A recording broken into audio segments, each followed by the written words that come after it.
Well, alrighty, folks, welcome back to another episode of A Sip of Green Tea. And today we are joined by a very special guest, Tiassa.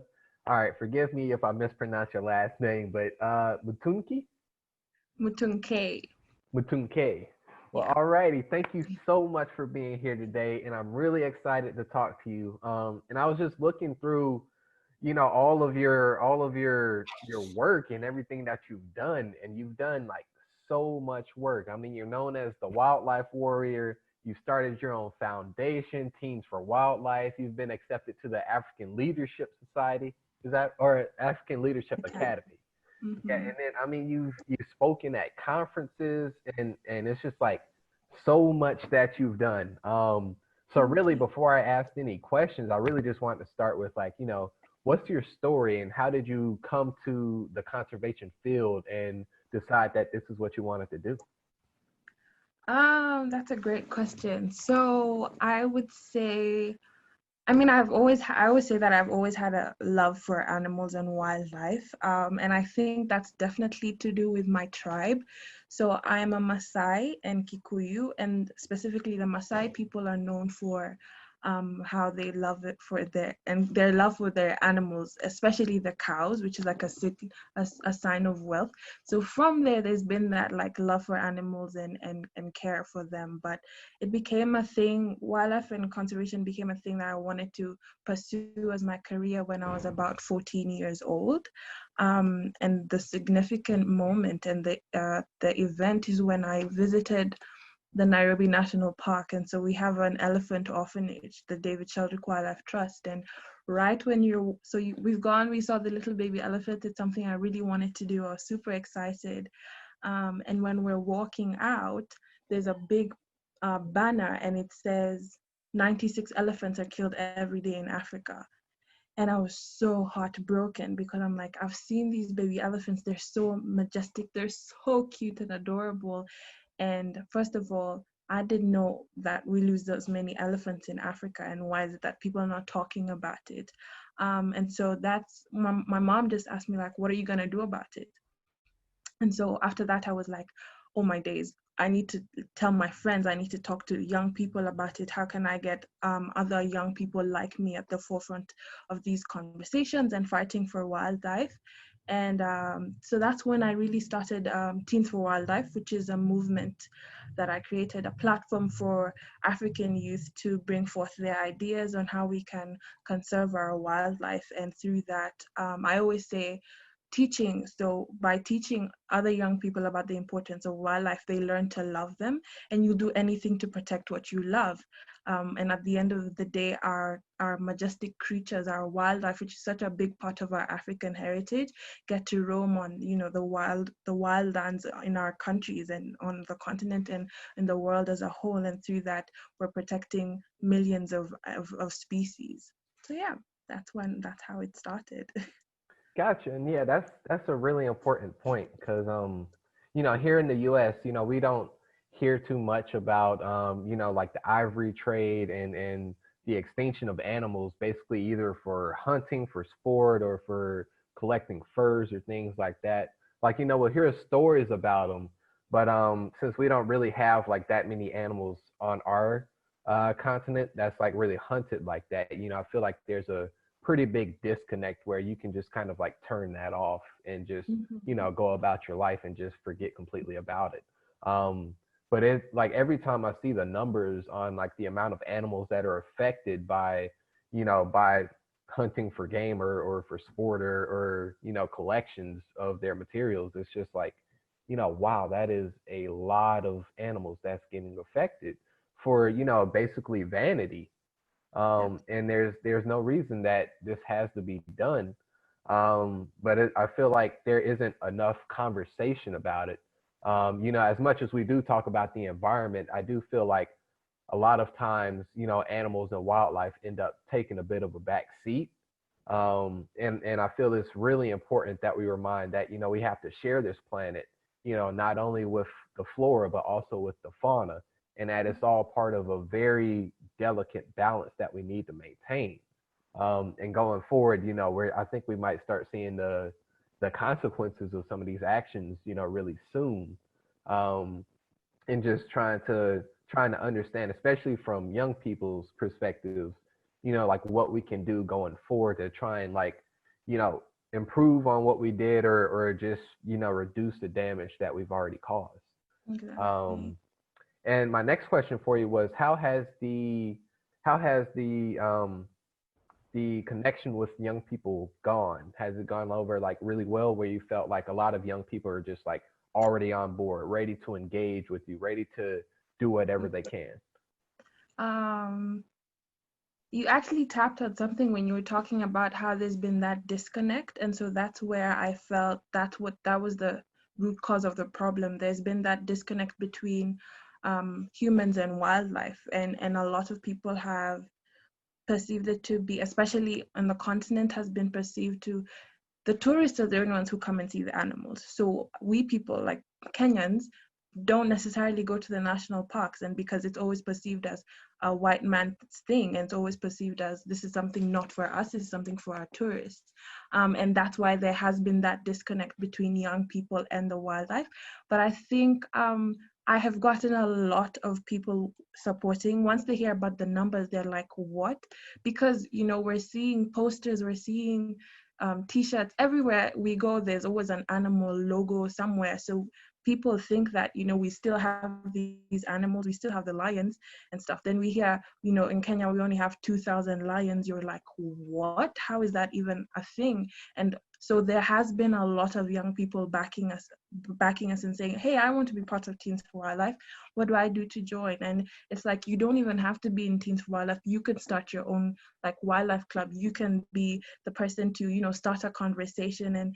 And there have been those many people, a lot of people saying, I want to help. And it's been so inspiring, because it's saying, so I've learned that there had been that little story that portrayed that Africans are not concerned about wildlife. Africans don't care about wildlife. And I figured it's not that they don't care, it's that we don't know. And so once we tap into that, educating them about it, there are so many of us who like want to help, and we have so many fiery ideas, and very many people like being at the forefront of these causes. In Kenya, we have the Global March for Elephants, Rhinos, and Lions, and we have such a big turnout of young people, and just seeing that is so inspiring. So when I look at them, and I'm like, I do believe that, our wildlife will be protected, and for future generations, my kids, your kids, everybody's kids will get to see the animals, and I'm so excited. So, yeah. Yeah, I am too. I'm really looking forward to it. And I know a big part of the Teams for Wildlife organization's goal is specifically, recruiting young people.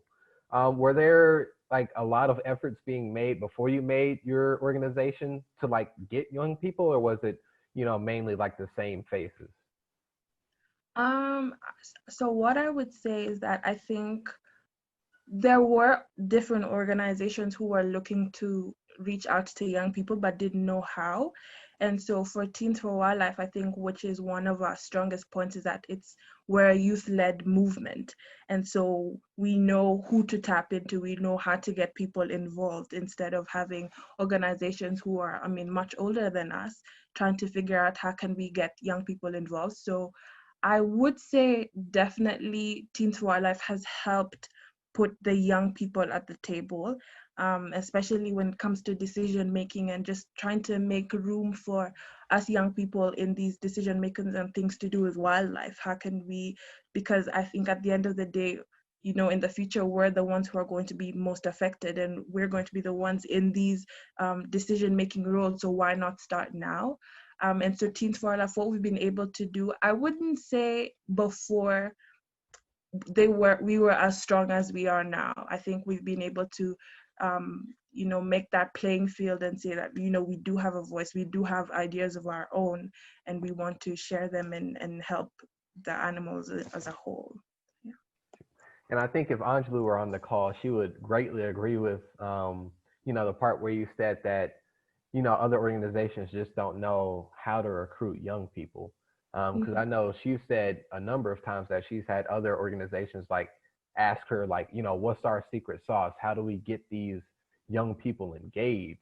Um, And it's not so much a secret sauce as just knowing, just how to relate to them and how to, just interact with them on a like person to person level.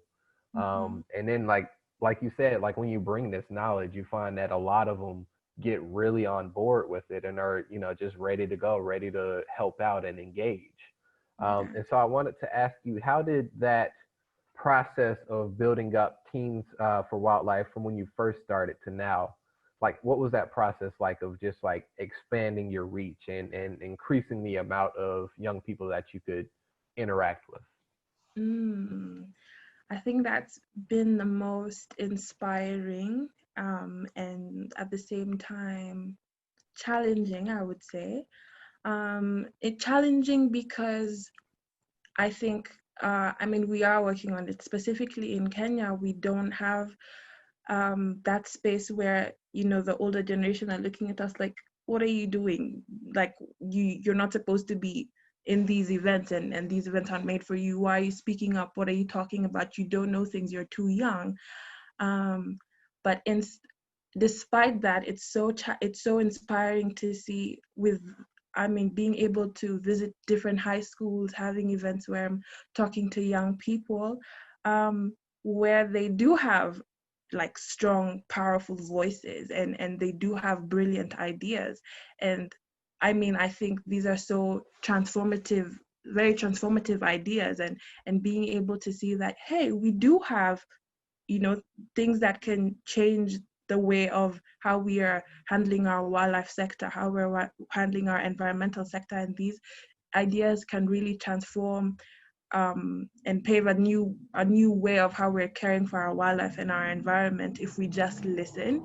And so it's been really inspiring to see that there are people, who are standing up and saying, we understand and respect the decisions that you've made, but we have ideas that can cater to us as young people, and be more inclusive, and saying, hey, we have a voice and we do want to be heard. And so seeing that there are a lot of people who are no longer backing down and being quiet about this, and letting things go under the water, and saying, I don't understand why this is going the way it is, and I don't understand how we can do this, but I have an idea. And through that, there has been that conversation with, I mean, older people who are now actually saying, hey, we do understand what Teens for Wildlife are saying. We understand their mission, because at the end of the day, we are aiming towards the same goal. We just have to like gather the tools together to reach that goal. So for sure. And Yeah. since you were really young when you started the foundation, I wanted to ask if you might have any advice for other young people who feel the same as you, where they feel like if they speak up, adults might not listen to them. Mhm. Just what would you advise them in terms of just trying to stand up by through either founding your own organization or just like getting engaged locally and just trying to spread the word about conservation. Wow, I love that question. Yeah, I started Teens for Wildlife when I was 14, and so I was barely a teenager. And what I would say to anybody is like just keep going, like just keep pushing, and keeping in mind, we're not aiming to be like on the TV shows and shouting, but eventually we will get there. And it's starting a conversation with your classmate, your best friend's friend, having a discussion over lunch when you go out to a party. Hey, by the way, y'all need to stop using plastic, because you end up throwing it in the national parks, the lions eat them and they die. Let's not do that. Such little conversations. And now, I mean, we are in the era of technology. Start an Instagram page where you're able to reach as many people from different parts of the world, and having to start that conversation and spark those interests. And through that, like, just keep pushing, because as long as you keep going and you have your mission and your vision at the end of it, people will join, and you will, I never thought that I would be in, like, speaking and talking to you people, or being at the different places I've been able to speak, and meet different people and work with different people. And so I would just say, like, just keep swimming, as Dory said from Finding Dory. Just keep going, and you will make change and impact beyond your measure or whatever you even had envisioned to make the impact. Yeah. Wow, that's really powerful advice. And I have to say that with like, especially with like the use of technology, it's easier than ever to connect with people and just get in touch with each other and just spread these stories and spread awareness and just try and spread knowledge as much as you can.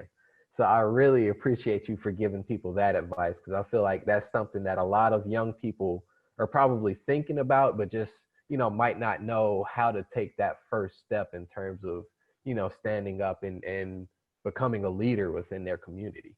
Mhm. And speaking of leaders, you actually attended the African Leadership Academy. Can you tell me a little bit about what that was like? Oh, ALA was the best 2 years of my life. I absolutely loved it.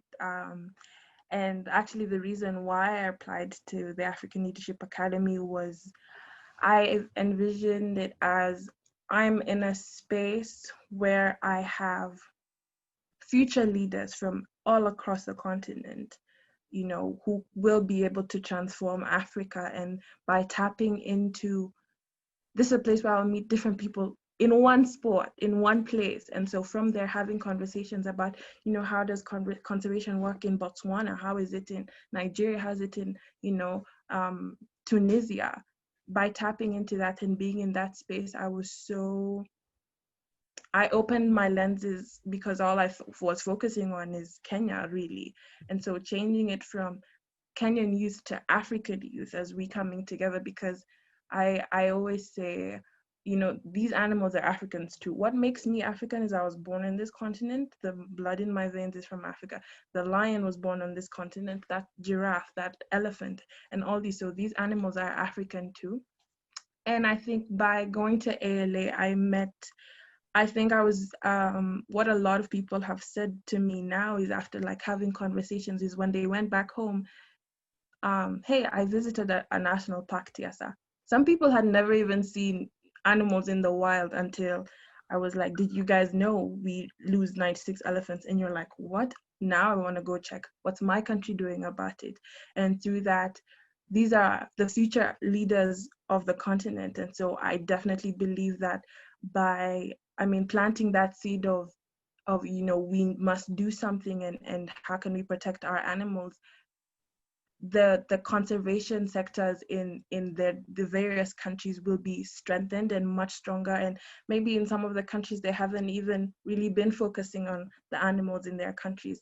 So by that, in being in that space had been very amazing, and I had a lot of opportunities where I was able to just continue to spread my passion and talk about what I love. And for example, in 2018 I went to the Business of Conservation conference in Kigali, and I was able to, speak more about what I love and why young people should be at the forefront, and as well as, featuring in what they started a Redefining Expectations series. I was able to yet again spread my awareness and my passion and love for these animals, and through that we are creating awareness, talking about what we do as Teens for Wildlife and getting more people on board. So I think ALA was the best hub of like discussions for the future of Africa and our wildlife.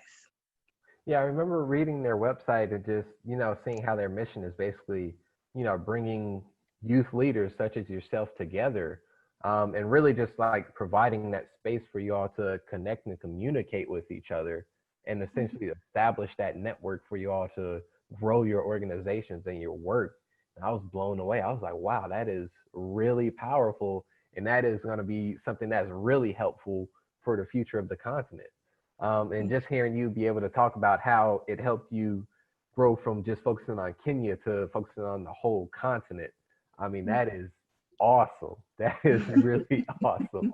Thank you. um, I wanted to ask, how did you get accepted to or invited to the ALA? Was it like they heard about you and then they were like, we have to have her? So it was actually, it's like the same bird came and like whispered in our ear, because I had heard about ALA because one of my friends got accepted. And so when I was applying, they actually came to my school, the admissions team people. And he was like, hey, I actually heard about you and I was looking for you, but I found out you were applying. And it was like, great, my job's done. So we kind of met in the middle, and which was good. So they apparently did hear about me, and I was like, hey, I heard about ALA. It sounds cool, and I'm able to, tap into this Africanist vision. So through that, I mean, it was a win-win for the both of us, I guess. Yeah. Yeah, most definitely, most definitely. I'm sure they're very glad to have you in their rank of alumni. And I also wanted to ask you about, what you have planned for the future. Oh, the future is looking exciting. I am super excited. So currently, I just became a member of the National Geographic Society. I am what is known as a young explorer. And so basically, my vision as a whole, let's talk about my vision as a whole, is to implement conservation in the education system. And especially in Kenya, where we have communities who are who are next door neighbors with our wildlife. Tackling human wildlife conflict, how can we change perspectives and mindsets about how our communities and our view wildlife? And so by tapping into conservation education, I'm able to reach to as many young people, children from a young age, and that interest and love is um, built in from a young age. And through that, I'm saying, I mean, I'm not trying to make everybody a conservationist, but if that's where we go, I'm still happy about that, and I'm grateful, and that, I mean, I'm not complaining. And so my overall goal is to fully have as many young people proud and happy about the beautiful, majestic creatures that we have on our continent, and that inbuilt pride in who we are, because the wildlife is such a big part of our heritage and what makes us Africans. And so through that, by implementing that, love is already there, and then we progress into higher levels and hopefully having more African conservationists. I feel like there has not been, I mean, we are growing, but there is still such a little representation of people from the continent, and these are animals that are ours. So yeah, so with the work of Nat Geo, I'm able to, I mean, continue this project. I have a project that I'm working on of taking children from the communities in areas where there are wildlife, and taking them to the national park to experience that to take in that pride and their love for for animals. And through that, when they do go back home to their communities, there is that change of perspective and mindset towards how they view these animals. And hopefully through that, we are lowering human wildlife conflict, and through that, there is that conversation on the future and how we can learn to coexist again, because we did used to coexist with these animals before. So back to that reconnection, and yeah, and changing how we all view our animals. That's my goal. That is an incredible goal. I love it so much. And like Thank I've done a bit of environmental education, just in like a couple of our boys and girls clubs, and just like after school programs. And I tell you, it's probably the most fun when like you go in there to talk to them about a topic, and their eyes light up and they already know about it and they're excited to tell you about it.